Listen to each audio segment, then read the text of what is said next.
मैं माँ हूँ, धरती माँ। मैंने अपने जीवन में बहुत युग देखे हैं। सतयुग से द्वापर, द्वापर से त्रेता और फिर कलयुग। समय के साथ साथ कई महान योद्धाओं, शूरमाओं व धर्मपरायण हस्तियों को मैंने अपनी गोदी में पलते फूलते वे बड़े होते देखा है। कलयुग में एक ऐसे ही महान योद्धा व करिश्माई बालक का वात्सल्य व अंत मैंने देखा है। इस महान योद्धा का नाम जौहरवीर गोगा पीर था। इसका जन्म राजस्थान बागड़ की पावन धरती पर ददरेड़ा नगरी में हुआ। इस बालक का जन्म व अंत बहुत ही रोमांचकारी था। बात उस समय की है जब ददरेड़ा नगरी में नेवर सिंह व जेवर सिंह राज करते थे। उनकी दो रानियां थीं, नेवर सिंह की काछल व जेवर सिंह की बाछल। दोनों रानियों के संतान नहीं थे। सारी प्रजा उन्हें मनहूस मानती थी। राजा जेवर सिंह इसी चिंता को लेकर महल में बैठे हुए हैं।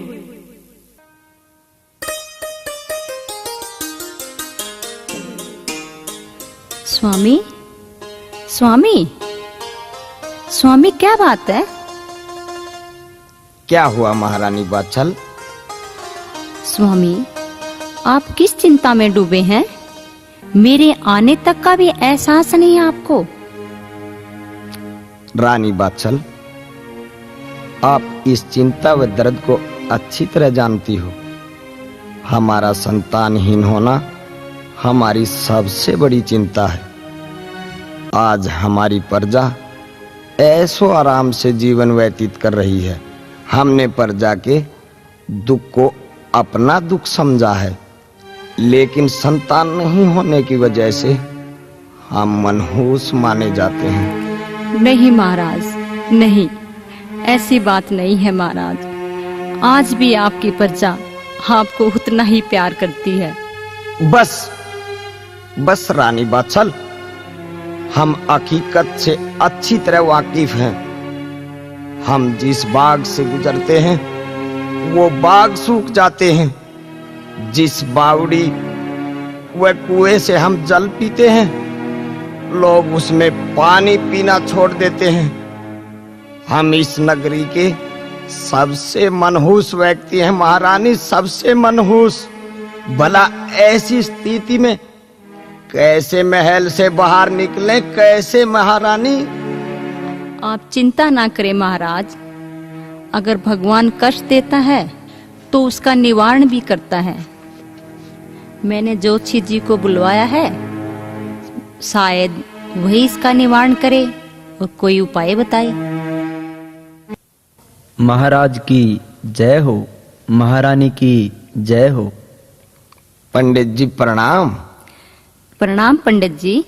प्रणाम महारानी, प्रणाम महाराज।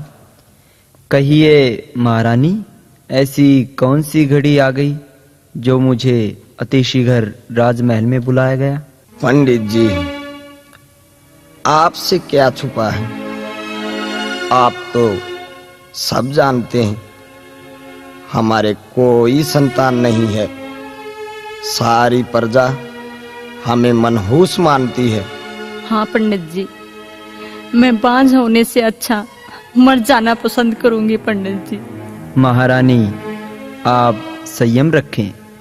ज्योतिष में सब कुछ साफ साफ लिखा होता है। आपका कोई न कोई उपाय जरूर होगा। पंडित जी, देखिए ज्योतिष क्या कहता है। हमारे ग्रह कुंडली क्या कहती है। देखिए पंडित जी, देखिए।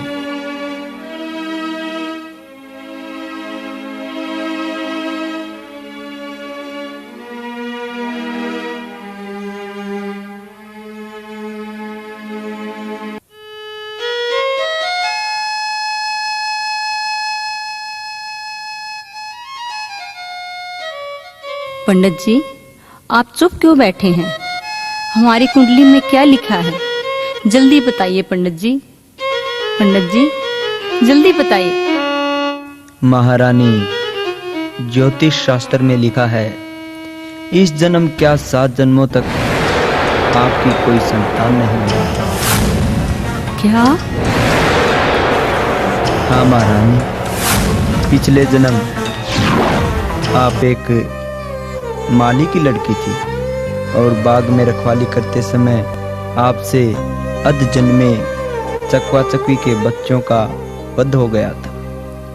उनके शराब के कारण ही आप 7 जन्मों तक बांझ रहेंगी। आपके पिछले जन्म में भी कोई संतान नहीं थी। नहीं, ऐसा नहीं हो सकता। परंतु जोशी जी, आप तो बहुत बड़े विद्वान हैं। कृपा करके बताएं कि मुझे क्या करना होगा जिससे मुझे पुत्र प्राप्ति हो और मैं इस कलंक से मुक्ति पा सकूं। महारानी, विधि के विधान को कोई नहीं बदल सकता। फिर भी आशा की एक किरण बाकी है और वो है महागुरु गोरखनाथ जी। क्या? गुरु गोरखनाथ जी? हाँ महारानी, अगर आप अपनी भक्ति से गुरु गोरखनाथ जी को प्रसन्न कर सकती हैं तो वो आपको श्राप मुक्त कर सकते हैं। जो आप पर बांझपन का कलंक लगा है वो उसे मिटा सकते हैं और इस पूरी सृष्टि में गुरु गोरखनाथ जी ही ऐसे हैं जो विधि के विधान को बदल सकते हैं।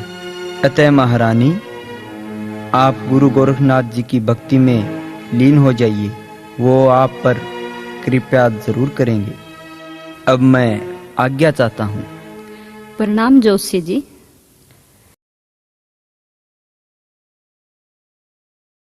महाराज। हाँ महारानी। जैसा कि जोशी जी ने बताया है कि बाबा गोरखनाथ की भक्ति में लीन हो जाना चाहिए, वही हमारे दुखों का निवारण करेंगे। जैसी आपकी इच्छा महारानी, जो आप उचित समझो वही करो। ठीक है महाराज। ओम गुरु गोरखनाथाय नमः। ओम गुरु गोरखनाथाय नमः। ओम गुरु गोरखनाथाय नमः।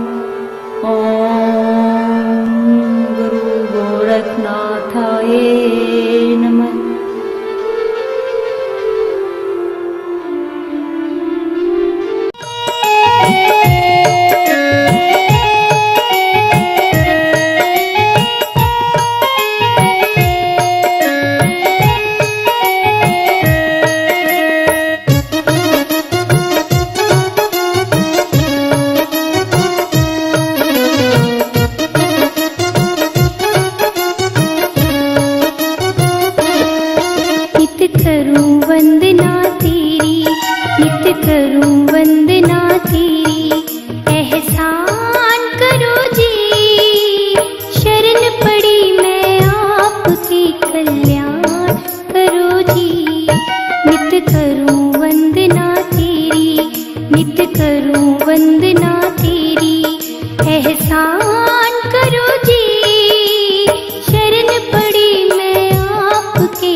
नहीं और सहारा कोई, आप ही ध्यान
हे सुरतीनाथ, ये कौन स्त्री है जो हमारी भक्ति में लीन है और हमारे नाम का जाप कर रही है?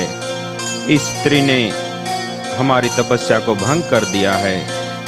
हे सुरतीनाथ महाराज, हमें अपनी स्कोर दृष्टि से देखकर बताओ कि ये औरत कौन है।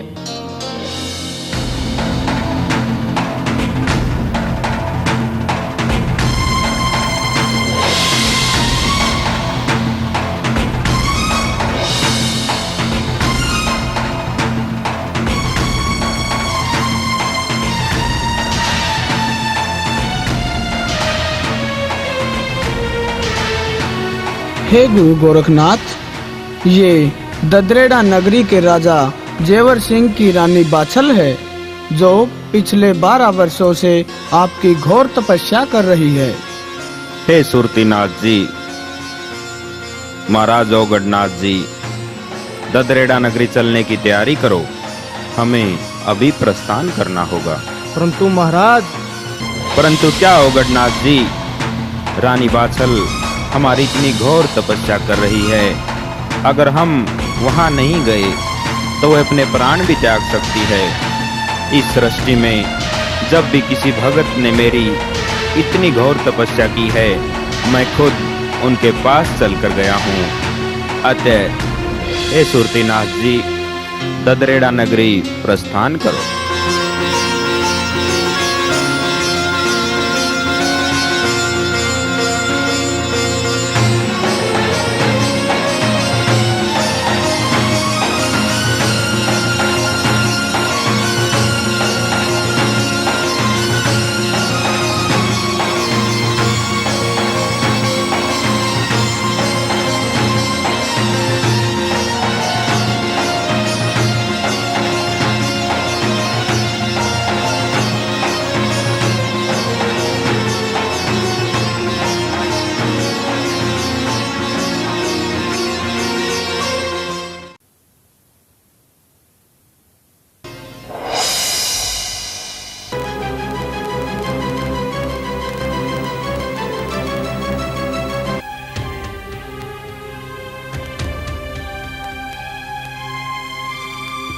हे गुरु गोरखनाथ, आगे तो बहुत विशाल नदी है, जिसे पार करना मुश्किल ही नहीं असंभव भी है।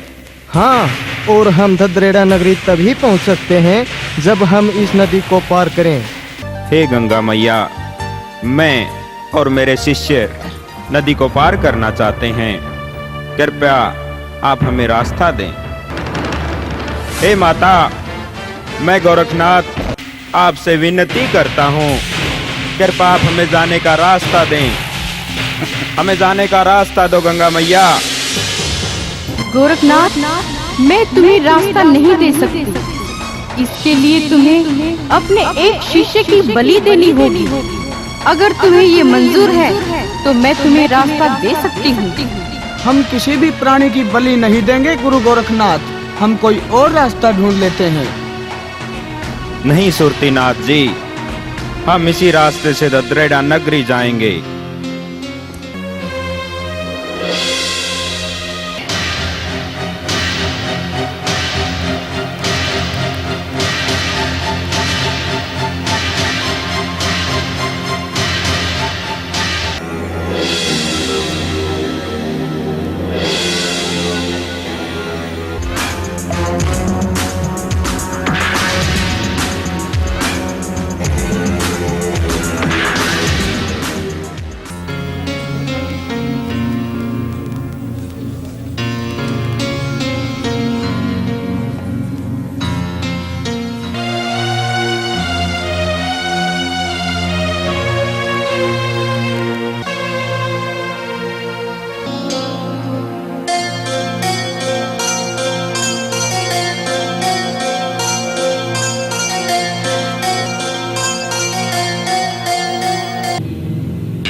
ये क्या कर रहे हो गोरखनाथ? मुझे अपने कमंडल में भरकर कहाँ ले जा रहे हो? मेरे सूख जाने से सारी सृष्टि में तबाही हो जाएगी। न जाने कितने जीव जंतु जो मेरे अंदर विराजमान हैं, वे बेचारे सभी मारे जाएंगे। तुम्हें इनकी जान लेने का कोई अधिकार नहीं है। जान लेने का आपको भी कोई अधिकार नहीं है माता। मैंने अपने शिष्यों की रक्षा के लिए, वह रास्ता पार करने के लिए ऐसा किया है, क्योंकि मेरे शिष्यों की रक्षा करना मेरा दायित्व है। तो ठीक है गोरखनाथ, मुझे अपने कमंडल से मुक्त करो और मैं तुम्हें ये 2 फल देती हूँ।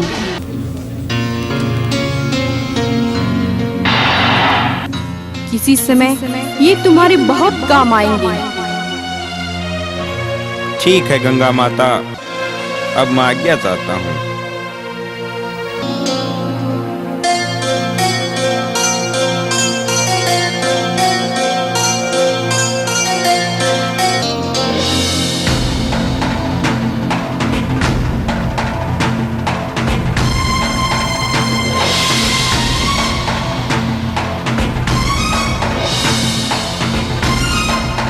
मैं माँ हूँ, धरती माँ।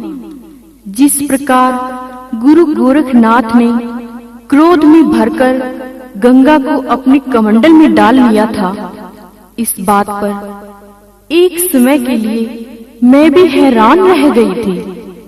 लेकिन विधि का विधान यही कहता है, क्योंकि यही फल जो गोरखनाथ को गंगा मैया ने दिए थे, आगे जाकर गोरखनाथ ने रानी काछल को दिए, जिससे उन्हें 2 पुत्रों की प्राप्ति हुई। अब गोरखनाथ ददरेड़ा नगरी पहुंच जाते हैं। यह खबर आग की तरह पूरी नगरी में फैल जाती है।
महारानी की जय हो, महारानी की जय हो। क्या बात है सैनिक, क्या खबर लेकर आए हो? महारानी गजब हो गया। महारानी 9 लखा बाग फिर से हरा भरा हो गया। क्या 9 लखा बाग फिर से हरा भरा हो गया? परंतु सैनिक, ये सब कैसे हुआ? महारानी 9 लखा बाग में कुछ साधु आए हैं, जिनमें महागुरु गोरखनाथ भी हैं, जिनके कदम रखते ही 9 लखा बाग फिर से हरा भरा हो गया। महारानी, क्या गुरु गोरखनाथ जी पधारे हैं? सैनिक, तुम जाओ और सतपकवान तैयार करवाओ। मैं गोरखनाथ जी को खुद खाना खिलाने जाऊं।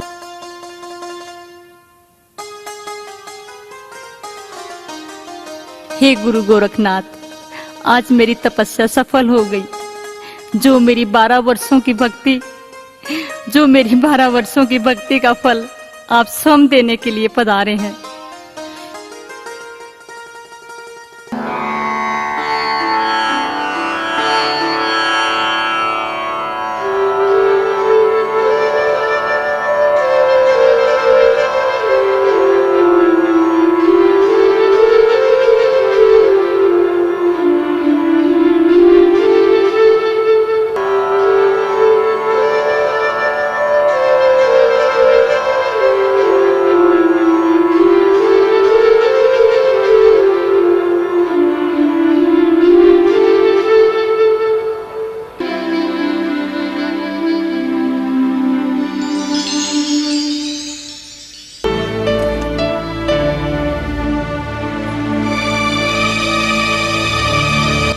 ये लो महाराज, भोजन ग्रहण करो।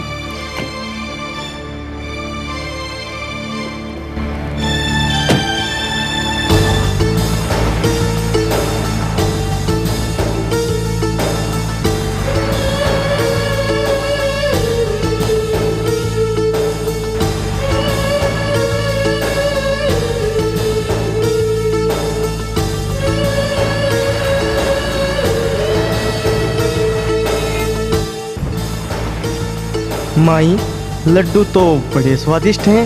क्या माई, तुम हमें इसी प्रकार भोजन कराते रहोगी? माई, तेरे चेहरे से लग रहा है तुम बहुत दुखी हो। तुम चिंता मत करो माई, गोरखनाथ जी तुम्हारे सब दुख दूर कर देंगे।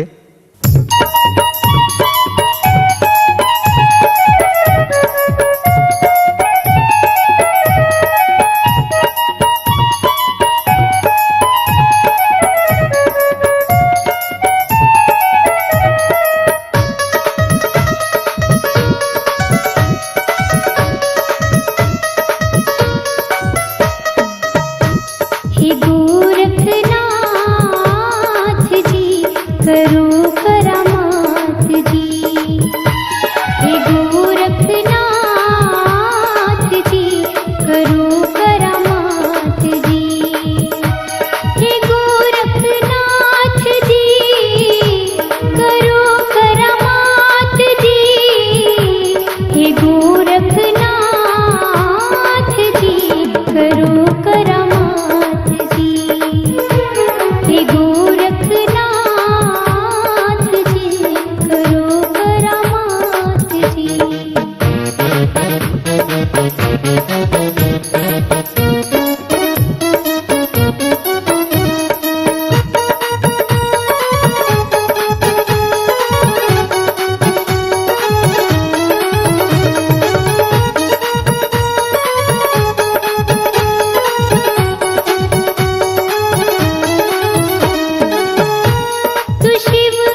हे माता, तुम कौन हो जो इतने दिनों से हमारी इतनी सेवा कर रही हो? हे गुरु गोरखनाथ, मैं गढ़ ददरेड़ा के राजा जेवर सिंह की पत्नी बाछल हूँ। जेवर सिंह की पत्नी बाछल हूँ। क्या हुआ देवी, तुम रोने क्यों लग गई? क्या तुम्हें धन की कोई कमी है या तुम्हारी ददरेड़ा नगरी पर कोई संकट है? नहीं महाराज, नहीं हमारे कोई धन की कमी है और नहीं हमारे नगरी पर कोई संकट है। सारी प्रजा इतनी सुखी है, लेकिन क्या देवी, रुक क्यों गई? महाराज, मैं संतानहीन हूँ, मेरे कोई संतान नहीं है। सारी नगरी मुझे मनुष्य मानती है। एक औरत को ही पता होता है कि बांझपन का दर्द क्या होता है। मैं पिछले 12 वर्षों से आपकी पूजा कर रही हूँ महाराज। आप कृपया करके मेरे कष्टों का निवारण करें, मेरे कष्टों का निवारण करें। धैर्य रखो देवी। मैं जानता हूँ तुमने मेरी 12 वर्षों तक कठोर भक्ति की है, और जो कोई इंसान मेरी भक्ति करता है, हम उनकी मनोकामना पूर्ण अवश्य करते हैं। इसलिए हे देवी बाछल, तुम कल सुबह आना, हम तुम्हें पुत्र रतन का वरदान देंगे और उसके बाद हम ददरेड़ा से प्रस्थान करेंगे।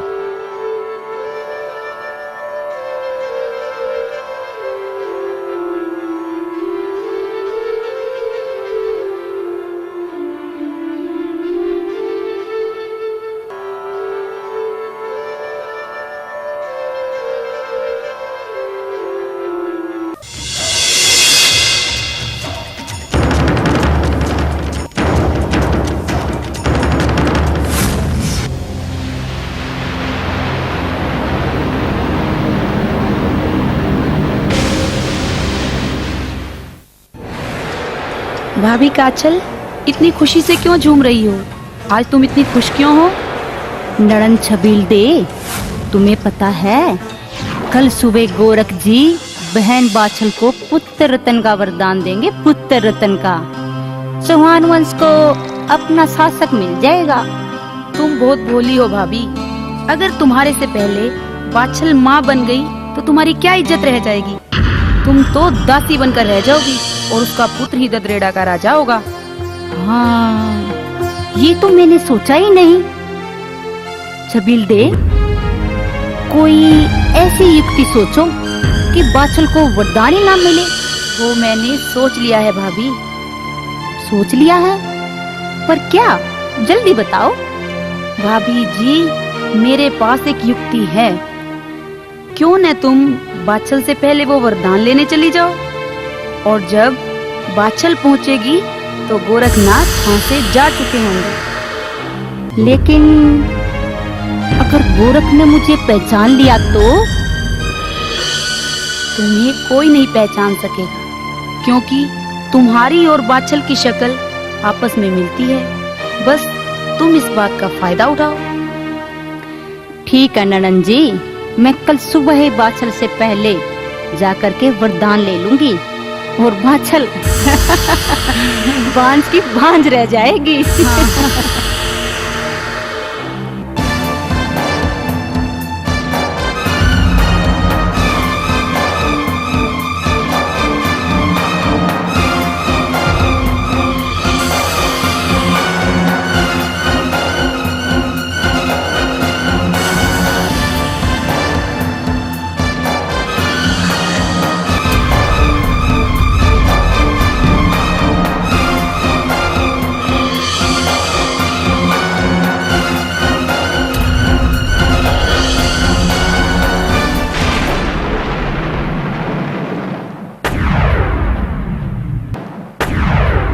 क्या बात है देवी, पुत्र प्राप्ति की खुशी में लगता है रात को नींद नहीं आई, जो इतनी सुबह आ गई।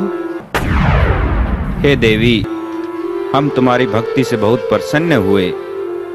हम तुम्हें ये इच्छाधारी फल देते हैं जो कभी गंगा मैया ने मुझे दिए थे। तुम इनको खा लेना, इससे तुम्हें 2 पुत्रों की प्राप्ति होगी, जिनका नाम तुम अर्जन व सर्जन रखना। ये बालक बहुत ही महान होंगे, इतिहास में इनका महत्वपूर्ण स्थान होगा। अब हम यहाँ से प्रस्थान करते हैं। जय हो महाराज की, जय हो बाबा गुरु गोरखनाथ की।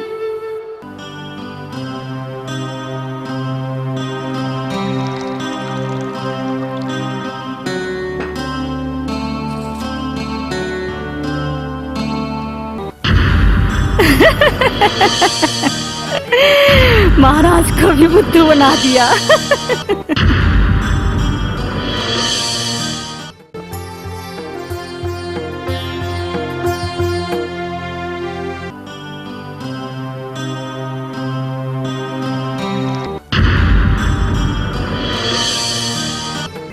महाराज, महाराज, हे गुरु गोरखनाथ, हमें छोड़कर कहाँ चले गए? मेरी भक्ति में क्या कमी रह गई थी, या मेरी सेवा में कोई कमी रह गई थी, जो मुझे पुत्र रत्न का वरदान देने से पहले ही आप चले गए? क्या मुझे भागन पर ये बांझ का साया हमेशा रहेगा?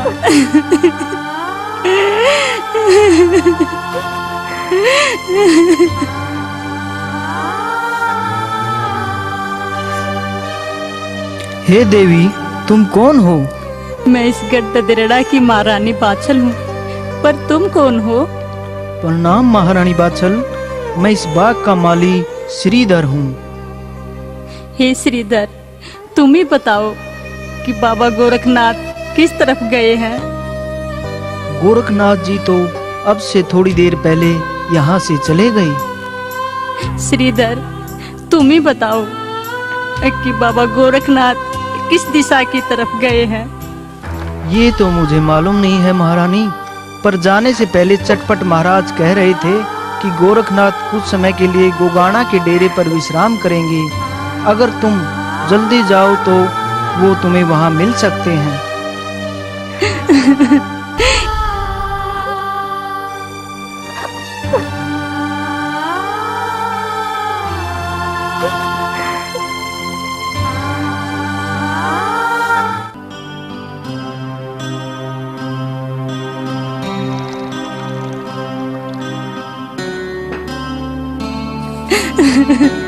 हे गुरु गोरखनाथ, मुझसे क्या गलती हो गई जो आप मुझे बिना वरदान दिए चले आए? मैंने आपकी 12 साल तक तपस्या की है, मैंने आपकी 12 साल तक भक्ति की है। हे महाराज, मुझ दुखिया पे रहम करो, मुझ दुखिया पे रहम करो। ये तुम क्या कह रही हो देवी? हमने तुम्हें 2 पुत्रों का वरदान दिया था और उसके बाद ही हमने ददरेड़ा से प्रस्थान किया था।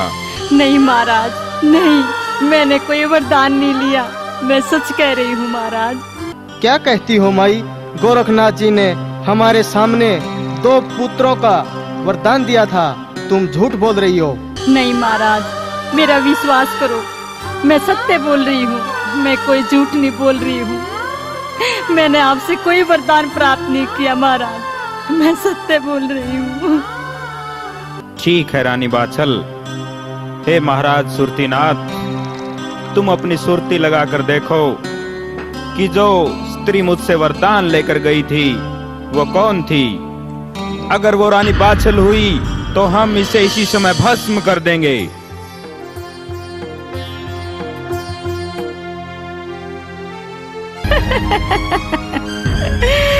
महाराज को भी बुद्धू बना दिया। हे महाराज, रानी बाछल ठीक कह रही है, इन्होंने वरदान नहीं लिया, वो इनकी छोटी बहन काछल थी जो धोखे से आपसे वरदान ले गई महाराज। जी हाँ महाराज, हम जुड़वा बहने हैं और हमारी शकल सूरत आपस में बहुत मिलती है। इसी बात का फायदा उसने उठाया है, इसी बात का फायदा उठाया है महाराज। यानी काछल ने छल व कपट से हमारे से वरदान प्राप्त किया है। ये काछल ने बहुत गलत किया। हम उन्हें श्राप देते हैं कि उनकी जो संतान पैदा होगी वो छली, कपटी और धोखेबाज होगी।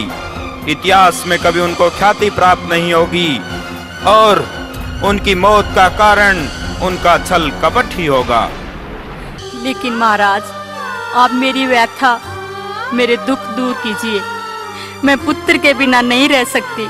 मुझे भी पुत्र का वरदान दीजिए महाराज। इस तरह से वरदान दिए नहीं जाते माई, इनकी भी कुछ सीमाएं होती हैं। वो वरदान तुम्हें इसलिए प्राप्त नहीं हुआ कि शायद तेरे भाग्य में संतान ही नहीं है। नहीं महाराज, ऐसा नहीं कहिए महाराज। नहीं, मुझ पर रहम करो। मेरी 12 साल से गोदी सुनी है। मैं भी बच्चे के लिए बहुत तड़प रही हूँ महाराज, रहम करो। आप तो बड़े दयालु हैं, आप तो सबकी सुनते हैं, मेरी भी सुनो महाराज। नहीं माई नहीं, चली जाओ। मैं विधि के विधान को नहीं बदल सकता। शायद तुम्हारे भाग्य में संतानहीन होना ही लिखा है। तुम्हारे भाग्य में पुत्र नहीं है रानी बाछल, चली जाओ यहाँ से।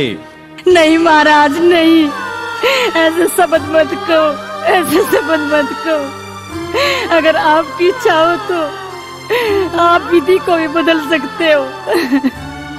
आज मैं आपसे वरदान लिए बगैर नहीं जाऊंगी। अगर मेरी बहन काछल वरदान ले गई तो इसमें मेरा क्या कसूर है? आप ही बताएं महाराज, मेरा क्या कसूर है? अगर आपने वरदान नहीं दिया तो मैं यही सिर पटक पटक के अपनी जान दे दूंगी, अपनी जान दे दूंगी।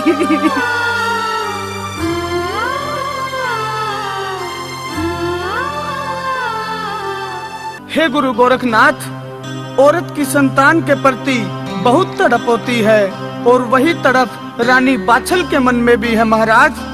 अगर आज आपने रानी बाछल को वरदान नहीं दिया तो ये सर पटक पटक के अपनी जान यहीं पे दे देगी गुरुदेव, और इस बात के लिए इतिहास हमें कभी माफ नहीं करेगा गुरुदेव।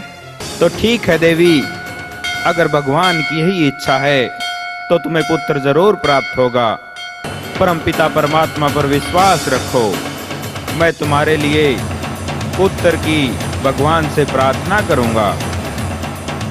वो सबकी सुनते हैं, तुम्हारी फरियाद भी सुनेंगे। इसके लिए हे माई, तुम्हें 3 दिन तक मेरा इंतजार करना होगा, उसके बाद मैं वापस आऊंगा। हे बाबा गोरखनाथ, मैं 3 दिन तो क्या 7 जन्मों तक आपका इंतजार करूंगी।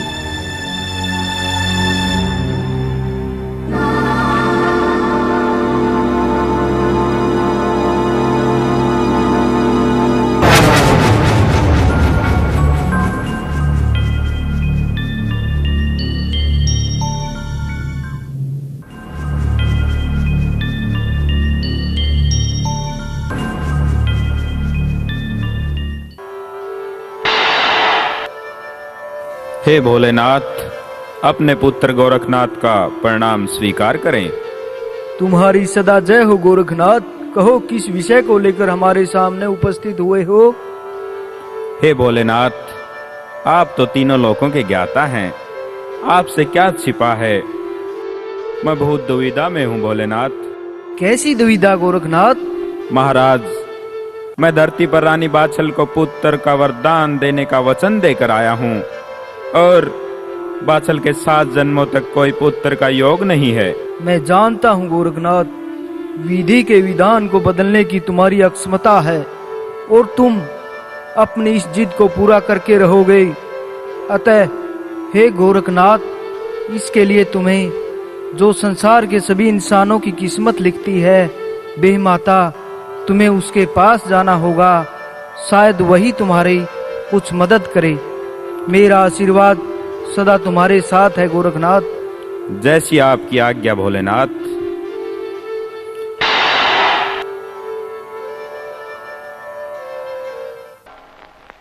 हे बेमाता, गोरखनाथ का प्रणाम स्वीकार करें। प्रणाम गोरखनाथ। कहो, किस प्रयोजन के लिए हमारे पास आना हुआ? हे माता, मुझे आपकी मदद की आवश्यकता है। हे गोरखनाथ जी, आप तो स्वयं एक भगवान का रूप हो। भला मैं आपकी क्या मदद कर सकती हूँ? ये काम ऐसा है माता जिसमें आप ही मेरी मदद कर सकती हैं। मैं पृथ्वी पर ददरेड़ा की रानी बाछल को पुत्र रतन के वरदान का वचन देकर आया हूँ। अतः हे माता, आप तो सभी व्यक्ति इंसानों के अच्छे बुरे कर्म लिखती हैं, तो कृपया रानी बाछल की किस्मत में भी संतान लिखें। नहीं गोरखनाथ जी, बाछल की किस्मत में इस जन्म क्या 7 जन्मों तक संतान नहीं होगी। ये इसके पिछले जन्म का श्राप है। मैं आपकी इस विषय में कोई मदद नहीं कर सकती। लेकिन माता, मैं रानी बाछल को वचन देकर आया हूँ। अगर उसको मैं पुत्र प्राप्ति का वरदान नहीं दे सका तो मैं वचन से झूठा पड़ जाऊंगा। इसका कोई तो उपाय होगा माता। हाँ, इसका एक उपाय है गोरखनाथ, जिसे तुम पूरा करने की क्षमता भी रखते हो। बताइए माता, मुझे क्या करना होगा? हे गोरखनाथ, इसके लिए तुम्हें पाताल लोक जाना होगा और जहाँ से तुम्हें बहुत ही शक्तिशाली वाशक नाग से गूगल प्राप्त करनी होगी। क्योंकि जब देवताओं और असुरों ने समुद्र मंथन किया था, तब समुद्र मंथन में से ये श्वास यानी गूगल प्राप्त हुई थी, जो कि बाद में वाशक नाग को सौंप दी गई। अगर तुम ये गूगल प्राप्त कर सको और बाछल इसका सेवन करे तो बहुत शक्तिशाली पुत्र की प्राप्ति होगी। ठीक है माता, मैं ये गूगल अवश्य प्राप्त करूंगा। इसके लिए चाहे मुझे कुछ भी करना पड़े। मैं माँ हूँ, धरती माँ। तो इस प्रकार गोरखनाथ जी वो गूगल प्राप्त करने के लिए पाताल लोक में वाशक नाग के पास जाते हैं। लेकिन वाशक नाग वो गूगल देने से इनकार कर देते हैं, जिस पर गोरखनाथ छल से वो गूगल पाताल लोक से लेकर भागते हैं। वाशक नाग उनका पीछा करता है। गोरखनाथ जांडी के पेड़ से सहायता मांगते हैं। जांडी गूगल को अपने अंदर छुपा लेती है। वाशक नाग गोरख के पास गूगल न पाकर वापस लौट जाता है। तब गोरखनाथ जांडी को ये वचन देते हैं कि आने वाले समय में तुम्हारी भी गोगा पीर से एक दिन पहले पूजा होगी। उधर रानी बाछल बेचारी भूखी प्यासी गोरखनाथ के आने का इंतजार कर रही है।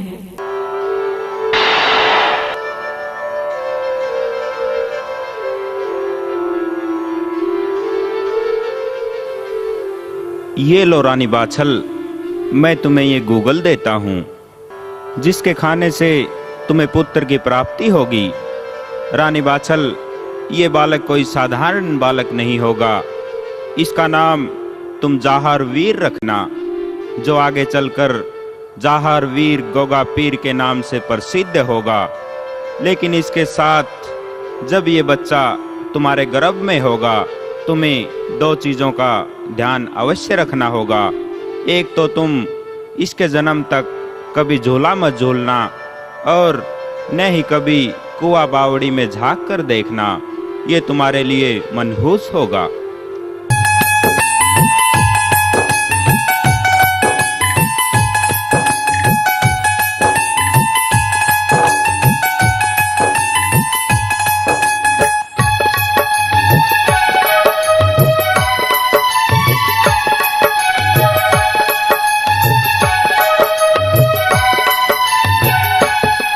ये ले जा गूगल माई, क्यों दिल में तू घबराई।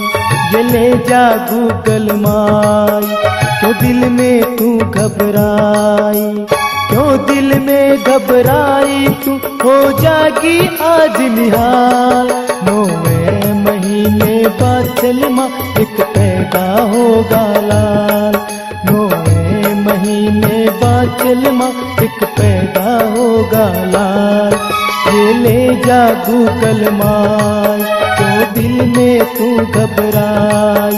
ये ले जा गूगल माई, क्यों दिल में तू घबराई, क्यों दिल में घबराई तू, हो जागी आज निहाल। 9वें महीने बादल माँ एक पैदा होगा लाल, 9वें महीने बादल माँ एक पैदा होगा लाल।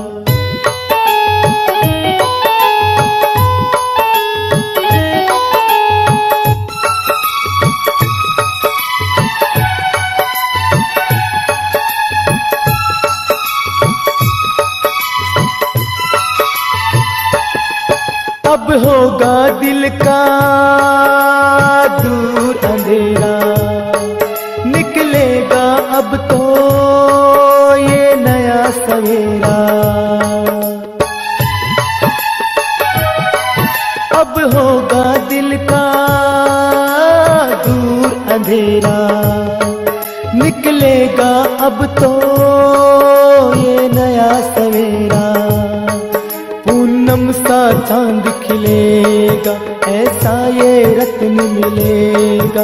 पूनम सा चांद खिलेगा, ऐसा ये रत्न मिलेगा। ऐसा रत्न मिलेगा तू हो जागी आज निहाल। 9वें महीने बादल माँ एक पैदा होगा लाल, 9वें महीने बादल माँ एक पैदा होगा लाल।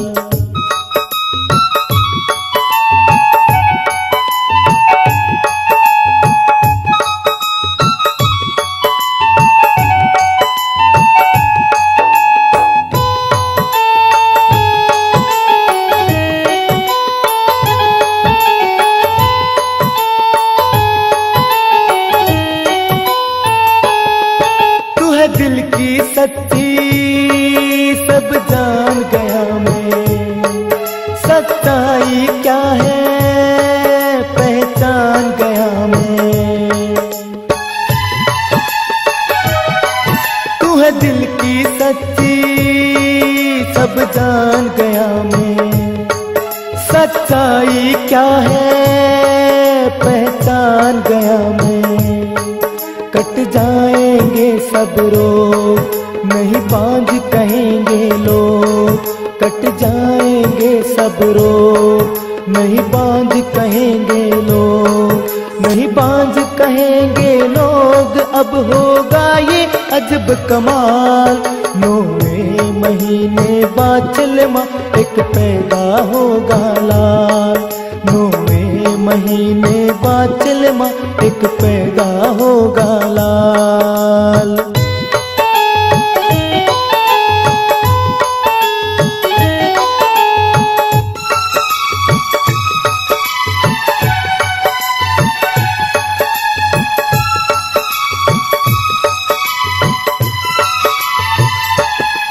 दुनिया में तेरा नाम करेगा लाल, तेरा ऐसे काम करेगा। दुनिया में तेरा नाम करेगा, यो लाल तेरा ऐसे काम करेगा। रखिए नाम तुझा हर वीर, वो बन के गोगा पीर। रखिए नाम तुझा हर वीर, वो बन के गोगा पीर, वो बन के गोगा पीर। दुष्टों को करे हलाल, 9वें महीने बादल माँ एक पैदा होगा लाल, 9वें महीने बादल माँ एक पैदा होगा लाल।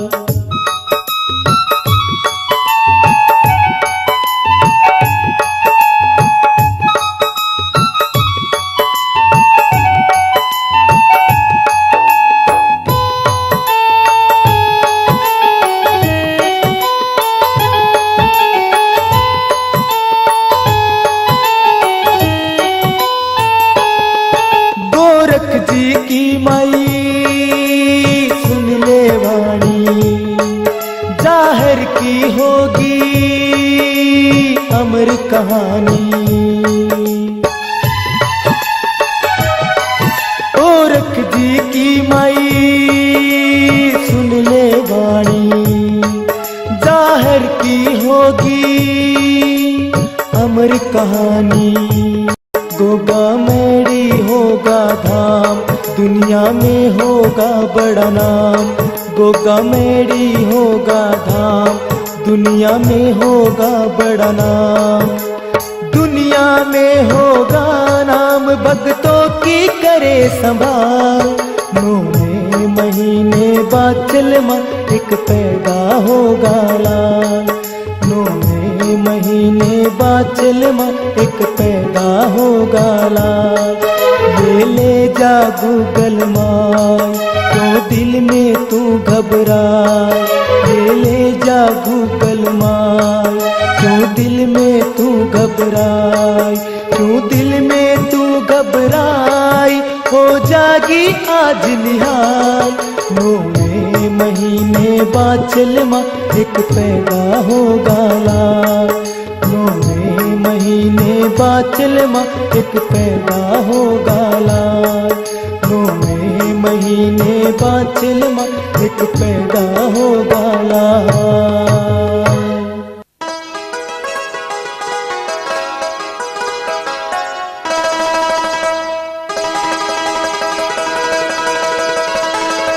क्या बात है महारानी, आज तो बहुत खुश नजर आ रही हो।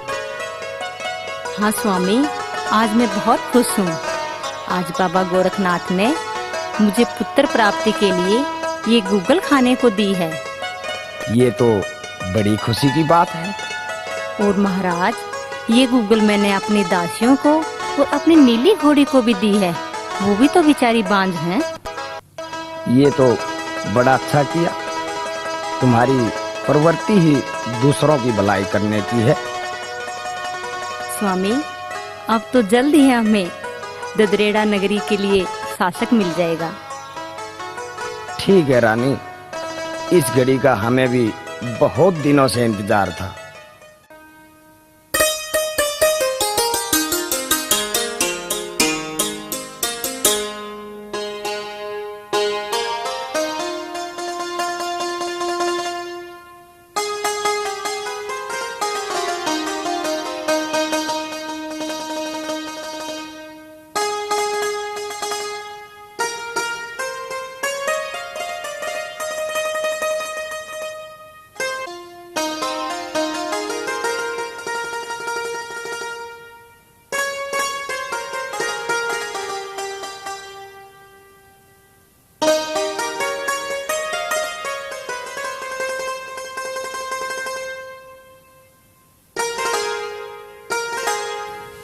भाभी भाभी, क्या कर रही हो? कुछ नहीं ननंद छबील दे, आओ बैठो। भाभी, क्या बात है? कब दे रही हो ददरेड़ा नगरी का राजकुमार? बस ननंद जी, अब तो कुछ ही दिनों की बात है। मेरा भी मन जहार को गोदी में बिठाकर लोरी सुनाने के लिए उतावला है। बस थोड़ा सब्र रखो भाभी, सब काम समय पर होते हैं। यही हाल भाभी काछल का है। कितना सुहाना मौसम है ना आज। हाँ, क्यों नहीं भाभी, चलो आज बाग में झूला झूलने चलते हैं। नहीं नहीं ननंद जी, मेरा मन नहीं कर रहा। तुम काछल को लेकर चली जाओ। नहीं भाभी, मैं तुम्हारे साथ ही झूला झूलूंगी, चलो ना। अच्छा अच्छा मेरी प्यारी ननंद जी, नाराज मत हो, मैं तुम्हारे साथ अभी चलती हूँ।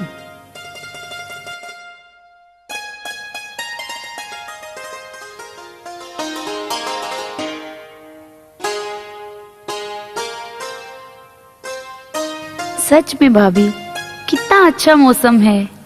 सचमुच ये सावन का महीना तो होता ही झूला झूलने के लिए है। अच्छा भाभी, बैठो झूले पर। नहीं मेरी प्यारी ननंद, पहले तुम झूलो। नहीं भाभी, पहले तुम बैठो। अच्छा अच्छा, तुम्हें जिद में कौन हरा सकता है। पहले मैं ही झूला झूल लेती हूँ।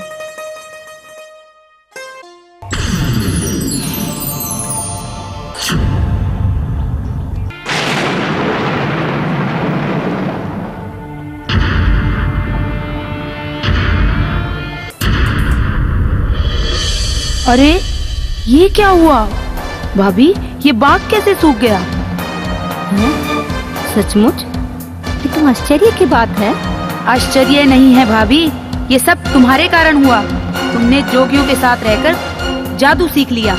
नहीं नहीं ननन जी, होगा नो में महीने बाचल माँ एक पैदा होगा नो में महीने बाचल माँ एक पैदा होगा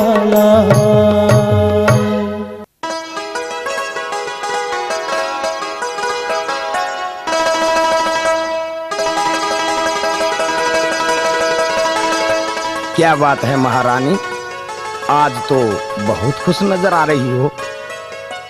हाँ स्वामी, आज मैं बहुत खुश हूँ।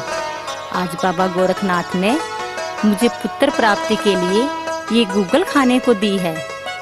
ये तो बड़ी खुशी की बात है। और महाराज, ये गूगल मैंने अपनी दासियों को और अपनी नीली घोड़ी को भी दी है। वो भी तो बेचारी बांझ हैं। ये तो बड़ा अच्छा किया। तुम्हारी प्रवृत्ति ही दूसरों की भलाई करने की है। स्वामी, अब तो जल्द ही हमें ददरेड़ा नगरी के लिए शासक मिल जाएगा। ठीक है रानी, इस घड़ी का हमें भी बहुत दिनों से इंतजार था।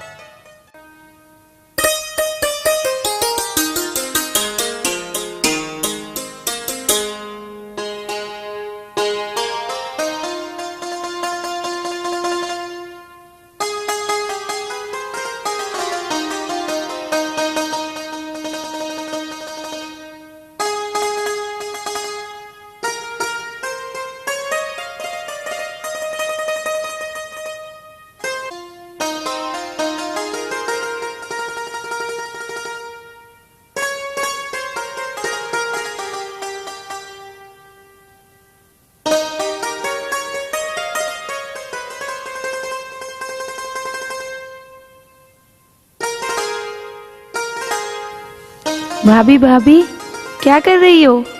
कुछ नहीं ननन छबील दे, आओ बैठो। भाभी, क्या बात है? कब दे रही हो ददरेड़ा नगरी का राजकुमार? बस ननन जी, अब तो कुछ ही दिनों की बात है।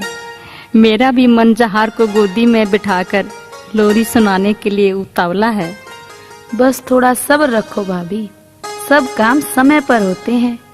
यही हाल भाभी काछल का है। कितना सुहाना मौसम है ना आज। हाँ, क्यों नहीं भाभी, चलो आज बाग में झूला झूलने चलते हैं। नहीं नहीं ननन जी, मेरा मन नहीं कर रहा। तुम काछल को लेकर चली जाओ। नहीं भाभी, मैं तुम्हारे साथ ही झूला झूलूंगी, चलो ना।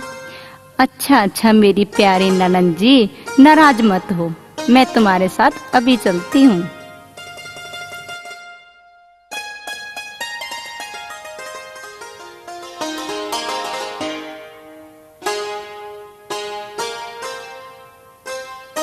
सच में भाभी, कितना अच्छा मौसम है। सचमुच ये सावन का महीना तो होता ही झूला झूलने के लिए है।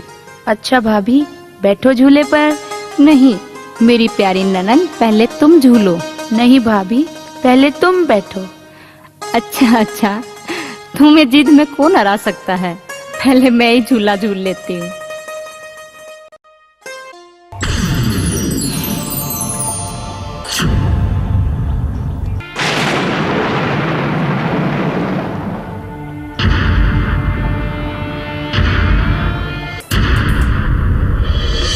अरे ये क्या हुआ भाभी, ये बाग कैसे सूख गया? सचमुच? ये तो आश्चर्य की बात है। आश्चर्य नहीं है भाभी, ये सब तुम्हारे कारण हुआ। तुमने जोगियों के साथ रहकर जादू सीख लिया। नहीं नहीं ननन जी, ऐसा कुछ नहीं है। हाथ मत लगाओ मुझे, अब तुम्हारा मेरे साथ कोई रिश्ता नहीं है। नहीं नहीं ननन जी, ऐसे कठोर शब्द तो ना कहो। मैं तुम्हारे लिए अभी कुएं से पानी लेके आती हूँ।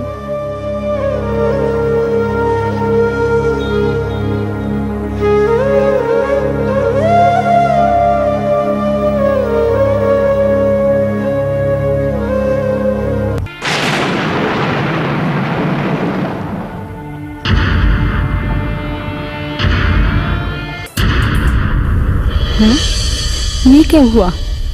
कुएं का पानी भी लाल हो गया। अब कहो कि ये भी अपने आप हुआ है? तुम अपना जादू दिखाकर हमें भयभीत करना चाहती हो?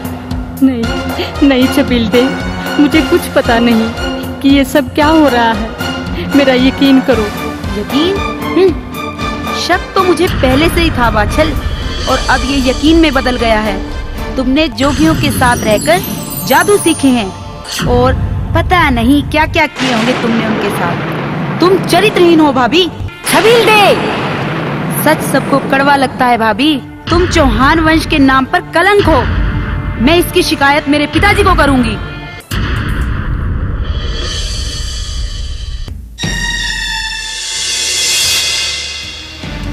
पिताजी, अनर्थ हो गया पिताजी। क्या हुआ बेटी छबील दे? पिताजी, बाछल ने चौहान वंश को कलंकित किया है। वो जादू टोने सीख गई है पिताजी, और जो उसके पेट में बच्चा पल रहा है वो हमारा खून नहीं है। उसने जोगियों के पास रहकर पता नहीं क्या क्या किया है पिताजी।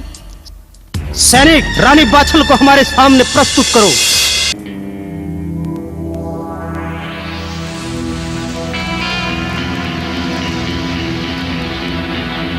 प्रणाम पिताश्री।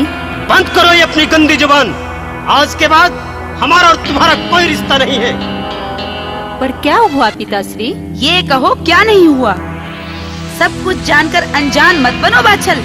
क्या छबील दे जो कह रही है वो सत्य है? नहीं पिताश्री, आप मेरा यकीन करें। मेरे ऊपर लगाए गए सभी आरोप झूठे हैं। मुझे मेरे गर्भ में पल रहे बच्चे की कसम। आप चाहे तो मेरी कोई भी परीक्षा ले सकते हैं पिताश्री। बस, हमें कोई जरूरत नहीं है परीक्षा लेने की। परीक्षा उनके लिए जाती है जो परीक्षा देने के काबिल हो। सैनिक, जाओ बाछल को इसी वक्त बैलगाड़ी में बैठाकर इसके माय के सिरसा पाटन छोड़ाओ। नहीं पिताश्री, ऐसा ना कहो पिताश्री, ऐसा ना कहो। हुक्म की तामील हो। पिताजी।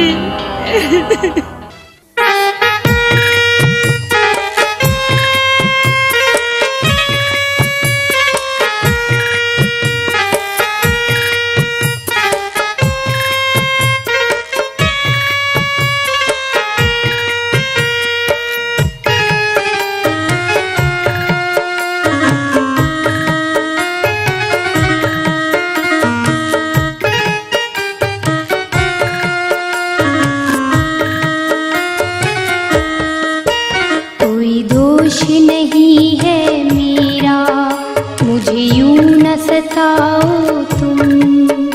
मैं हूँ पतिव्रता नारी, मत दोष लगाओ तुम। कोई दोष नहीं है मेरा, मुझे यूं न सताओ